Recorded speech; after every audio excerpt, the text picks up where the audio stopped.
नमस्कार विद्यार्थी मित्रांनो, मागच्या तासात आपण शेरास सव्वाशे या पाठाचा पूर्वार्ध पाहिलेला आहे। शेरास सव्वाशे या पाठामध्ये जे नाना काका आहेत त्यांच्या शेतात उंदरांची संख्या वाढलेली आहे आणि हे उंदीर त्यांच्या शेतातील पिकांची नासाडी करत आहेत। तर या उंदरांना मारण्यासाठी या नाना काकांनी एक प्रयोग केलेला आहे आणि या प्रयोगावर उंदीर कशी मात करतायत हे आता आपण पाहूया। चला तर मग सर्वांनी पुस्तक उघडा, पान क्रमांक 28। सर्वत्र सामसूम झाल्यावर उंदरांची टोळी बाहेर पडली। तळलेल्या भज्यांच्या खमंग वासाने सर्वच उंदीर पिंपापाशी धावत आले। पिंपावर ठेवलेल्या फळीच्या एका टोकाला भजी ठेवलेली त्यांना दिसली। घाईघाईने 3-4 उंदीर पुढे धावले। त्यांच्या भराने सगळेच उंदीर पिंपाच्या पाण्यात डबकत पडले। सारे बुडून मरून गेले। पहा विद्यार्थी मित्रांनो, सर्वत्र सामसूम झाल्यावर उंदरांची टोळी बाहेर पडली। पहा, आपल्या घरात जरी एखादा उंदीर आला तर आपण झोपल्यानंतर रात्री सर्वत्र शांतता पसरल्यानंतर उंदीर बाहेर पडतात, हो ना। त्याचप्रमाणे सर्वत्र सामसूम झाल्यानंतर शांतता पसरल्यानंतर उंदरांची टोळी बाहेर पडली। तळलेल्या भज्यांच्या खमंग वासाने उंदीर पिंपापाशी धावत आले। पिंपावर ठेवलेल्या फळीच्या एका टोकाला भजी ठेवलेली त्यांना दिसली। पिंपाच्या टोकावर भजी ठेवलेली होती ती त्या उंदरांनी पाहिली आणि ते उंदीर ती भजी खाण्यासाठी पुढे आले। घाईघाईने 3-4 उंदीर पुढे धावले। 3-4 उंदीर पुढे धावत गेले कारण त्यांना भजी खायची होती। त्यांच्या भराने म्हणजे त्यांच्या वजनाने सगळेच उंदीर पिंपाच्या पाण्यात डबकन पडले। पहा, नाना काकांनी फळीच्या टोकाला भजी ठेवलेली होती। ती भजी खाण्यासाठी हे उंदीर पुढे सरसावले, पुढे गेले आणि त्यांच्याच वजनाने ते पिंपाच्या पाण्यात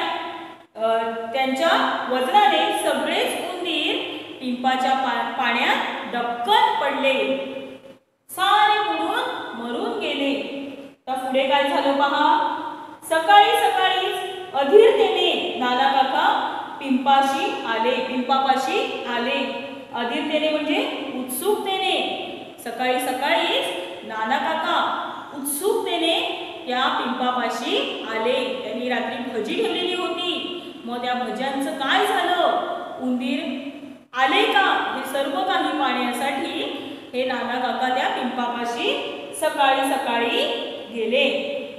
आपली युक्ती सफल झालेली पाहून त्यांना खूप समाधान वाटले। त्यांनी जी युक्ती केलेली होती ती सफल म्हणजे यशस्वी झालेले पाहून त्यांना खूप बरे वाटले, समाधान वाटले, बरे वाटले। संध्याकाळी पुन्हा खमंग भजी ठेवून नाना काका घरी आले। आता संध्याकाळी पुन्हा एकदा नाना काकांनी काय केलं? भजी त्या पिंपाच्या त्या फळीच्या टोकाला पुन्हा एकदा भजी ठेवली, खमंग भजी ठेवली। खमंग म्हणजे चविष्ट अशी भजी ठेवून नाना काका घरी आले। आता पुढे काय झालं पहा। परत दुसऱ्या दिवशी सकाळी नाना काका पिंपापाशी गेले। पहा, पहिल्या दिवशी जेव्हा नाना काकांनी प्रयोग केला की फळीच्या टोकाला त्यांनी भजी ठेवली, 3-4 उंदीर पुढे सरसावले म्हणजे पुढे धावले, ती भजी खाण्यासाठी पुढे धावले आणि त्यांच्या वजनाने सगळेच उंदीर पाण्यात डबकत पडले आणि ते मरून गेले। आता सकाळी अधीरतेने म्हणजे उत्सुकतेने हे नाना काका पिंपापाशी गेले। त्यांची ती युक्ती यशस्वी झालेली पाहून त्याला खूप बरे वाटले. आता पुन्हा त्याच संध्याकाळी त्यांनी खमंग अशी भजी त्या फळीच्या टोकाशी ठेवली. टोकापाशी ठेवून ते पुन्हा घरी आले. आता त्यानंतर दुसऱ्या दिवशी सकाळी नाना काका परत पिंपापाशी गेले. पुढे काय झालं पहा. फळीवरची भजी फस्त केलेली होती. फळीवर एकही भजे नव्हते. फळीवरची सगळी भजी संपलेली होती. फळीवरची सगळी भजी फस्त झालेली होती. पण पिंपामध्ये मात्र एकही उंदीर दिसला नाही. पहिल्या दिवशी पहा सगळे उंदीर जे मेले पिंपात पडून गेले ते नाना काकांनी सकाळी पाहिलं. म्हणून दुसऱ्या दिवशी पुन्हा त्यांनी तीच युक्ती केली. परंतु दुसऱ्या दिवशी सकाळी जेव्हा ते पिंपापाशी गेले तेव्हा त्यांना पिंपामध्ये एकही उंदीर दिसला नाही. पण भजी सगळी फस्त केलेली होती. त्यांना फार आश्चर्य वाटले. आश्चर्य वाटणे म्हणजे नवल वाटले. आश्चर्य वाटले. नाना काकांना फार आश्चर्य वाटले. भजी तर संपलेली आहे. भजी तर फस्त केलेली आहे. मग पाण्यामध्ये पिंपामध्ये एकही उंदीर कसा काही नाही हे पाहून त्यांना आश्चर्य वाटलेले आहे. हा काय प्रकार आहे हे त्यांनी जाणून घ्यायचे ठरवले. हा काय प्रकार आहे हे त्यांनी समजून घ्यायचे ठरवले. आता सगळ्यांनी पान क्रमांक 29 वर पहा. संध्याकाळी अंधार पडण्याच्या सुमारास नाना काकांनी खमंग वास सुटलेली भजी फळीच्या टोकापाशी ठेवली आणि जवळच झाडाच्या आडोशाला ते लपून बसले. पहा दुसऱ्या दिवशी काय केलं. संध्याकाळी नेहमीप्रमाणे त्यांनी काय केलं. त्यांना पाहायचं होतं. भजी तर फस्त झालेली होती. फस्त केलेली होती. पण उंदीर तर पिंपात दिसत नव्हते. पहिल्या दिवशी उंदीर दिसले पण दुसऱ्या दिवशी पिंपात उंदीर नव्हते. तर हा काय प्रकार आहे हे त्या नाना काकांना समजून घ्यायचं होतं. म्हणून त्यांनी काय केलं. संध्याकाळी अंधार पडण्याच्या सुमारास त्यांनी काय केलं. भजी फळीच्या टोकापाशी ठेवली. टोकापाशी भजी ठेवली. खमंग भज्यांचा वास सुटलेला होता.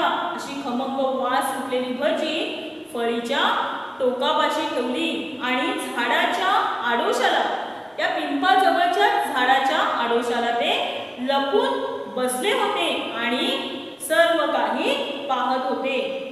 रात्र चांदणी होती. नीरव शांतता पसरली आणि उंदरांची फौज स्वारीवर निघाली. आता नीरव शांतता म्हणजे काय. नीरव म्हणजे कसलाही आवाज नसलेले शांत वातावरण. सगळीकडे शांतता पसरलेली होती आणि ही उंदरांची फौज स्वारीवर निघाली. आता पुढे काय झालं पहा. सर्वत्र भज्यांचा वास सुटला होता.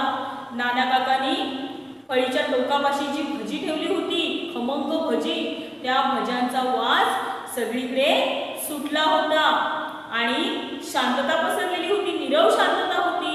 मग ही उंदरांची फौज स्वारीवर निघाली. आता पहा आपापसात उंदरांचा सर्वत्र भज्यांचा वास सुटला होता. मोठ्या अधीरतेने उंदीर पिंपापाशी जमले. भज्यांचा वास सुटलेला होता सर्वत्र. मग हे उंदीर मोठ्या अधीरतेने त्या पिंपापाशी आले. पिंपापाशी जमले. आपापसात काहीसे कुजबुजले. कुजबुजणे म्हणजे हळू बोलणे. आपापसात काहीसे कुजबुजले. त्यांच्यापैकी 4-5 उंदीर पिंपाबाहेरच्या फळीच्या टोकावर बसले. पहा त्या उंदरांच्या टोळीमधील 4-5 उंदरांनी काय केलं तर 4-5 उंदीर पिंपाबाहेरच्या फळीच्या टोकावर जाऊन बसले व एक उंदीर फळीवरून पुढे सरसावला.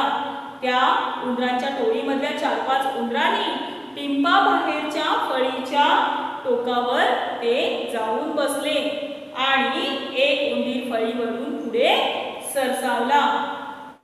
प्रत्येकाने एक करून तेथील सर्व भजी आणली. पहा प्रत्येकाने तेथील प्रत्येक उंदराने पुढे जाऊन एक एक भजी आणली. ती सर्व भजी त्या चतुर उंदराने कुरतडून मजेने खाल्ली. पहा, प्रत्येकाने एक एक भजी आणली आणि ती कुरतडून खाल्ली, मजेने खाल्ली आणि पुढच्या मोहिमेवर कूच केले. कूच केले म्हणजे कूच म्हणजे निघणे, पुढे निघून जाणे. पहा, त्या उंदराने काय केलं, त्या नाना काकांनी जी टोकाशी, फळीच्या टोकाशी जी भजी ठेवली होती, चविष्ट खमंग अशी भजी ठेवलेली होती, त्या भज्यांचा वास सगळीकडे पसरलेला होता.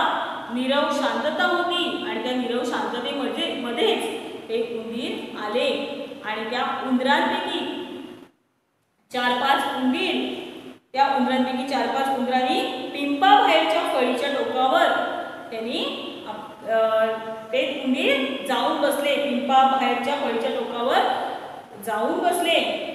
एक उंदीर फळीवरून पुढे सरसावला, एक उंदीर पुढे गेला, सरसावला म्हणजे गेला पुढे. प्रत्येकाने एक एक करून तेथील सर्व भजी आणली आणि ती सर्व भजी त्या चतुर उंदरांनी कुरतडून मजेत खाल्ली व पुढच्या मोहिमेवर कूच केले. आता उंदीर कुठे मोहिमेवर जातात का? नाही. मोहीम म्हणजे लढाईवर जातात का? नाही. म्हणजेच ते त्यांच्या पुढील कामासाठी निघून गेले. पुढच्या शेतात जर काही मिळालं, धान्य कुरतडायला मिळालं तर तिथे ते निघून गेले. आता पुढे पहा, शेरात सव्वा शेर भेटलेल्या त्या चतुर उंदीर मामांची युक्ती पाहून नाना काकांनी आपल्या कपाळावर हात मारून घेतला. कपाळावर हात मारणे म्हणजे निराश झाले. शेरात सव्वा शेर ही एक म्हण आहे. शेरात सव्वा शेर म्हणजेच काय, तर एखाद्याने केलेल्या गोष्टीवर वरचढ ठरणे. तर आता पहा, हे जे नाना काका आहेत त्यांनी प्रयोग केलेले आहेत. ह्या उंदरांना मारण्यासाठी प्रयोग केलेले आहेत, परंतु हे उंदीर त्यांच्यावरती वरचढ ठरलेले आहेत. शेरा सव्वा शेर भेटलेल्या त्या चतुर म्हणजे हुशार उंदीर मामांची ती युक्ती पाहून नाना काकांनी आपल्या कपाळावर हात मारून घेतला. म्हणजे नाना काका निराश झाले. नाना काकांनी जी युक्ती शोधून काढली, तर उंदरांनी सुद्धा त्यांच्या वरचढ एक युक्ती शोधून काढली, ती भजी फस्त केली. तर विद्यार्थी मित्रांनो, आज आपण शेरात सव्वा शेर हा पाठ अभ्यासलेला आहे. आज तुम्ही या पाठाचे वाचन करायचे आहे. या पाठातील शब्दार्थ सुंदर हस्ताक्षरात वहीत लिहायचे आहेत.